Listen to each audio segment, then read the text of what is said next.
if we know that Muhammad was sincere, how do we know he was not deluded? Meaning, he believes that he is getting a revelation from God and he is really sincere, but he's really crazy. So this is a point that some non-Muslim academics believe. Now, as you probably know, I have studied in the Western academia. I have my PhD from a non-Muslim university, so I read a lot about what others say about our Prophet ﷺ. By and large, the medieval theories that used to exist, that our Prophet ﷺ is some type of deranged person or some type of power-hungry person, by and large, most Western non-Muslims who study Islam have discarded those theories. What do they believe? They believe exactly as the questioner has said. And that is, they will say, and there are many authors you can find, many famous people who will say this, that clearly our Prophet ﷺ believed himself to be a prophet. Because they cannot explain it in any other way. He believed himself to be a prophet. He was sincere in his own belief. They have to acknowledge this. And most non-Muslims who study Islam, in detail, this is their conclusion. So what they're saying is, he is slightly mentally crazy, but not fully mentally crazy. Really, that's what they're saying, if you think about it. Now, this itself is ludicrous, because no mentally unstable person can remain fully stable in every single arena of life, every single area of life, except in the biggest, and that is Allah communicating with him.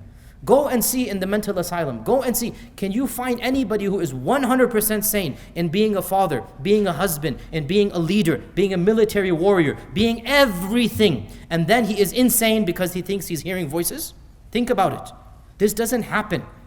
This type of insanity and the voice that he hears, the message he's coming with is so perfect, so clear, that does not happen. So what you're basically saying is, he's insane, but he's not insane. And that doesn't exist in the world. You either are insane, which means that insanity will be demonstrated in some areas. Maybe not all. I fully agree with you that you will find people that are crazy in 2, 3, 4 areas and they do other things perfectly well. But you will never find a human being that is perfect in every single arena of life, and he's still mentally crazy thinking that God communicates with him. Think about that.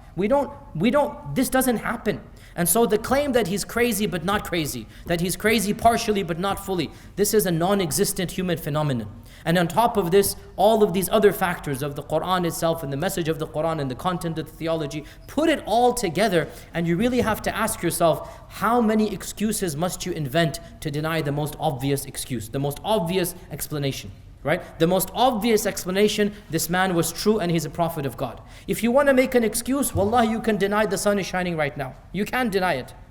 It's not impossible to do that. But which is the more logical and the more rational? There's something philosophy students notice, it's called Occam's razor. And Occam's razor basically means you will follow the simplest possible answer. You're not, if there's a possible answer that has one route, another that has 3 routes, you'll take the one route, the simplest answer. Occam's razor, very simple philosophical maxim, tells you that the more logical, the more rational, the more inherently truthful option to take is that the man is as he said he was, and that is a prophet of Allah. If you continue to deny, honestly, as we said, you have to be sincere. I cannot control your heart. I cannot lift the blinds off of you. That's your job to do. You need to think which of the two is more rational and more logical, and Allah knows best.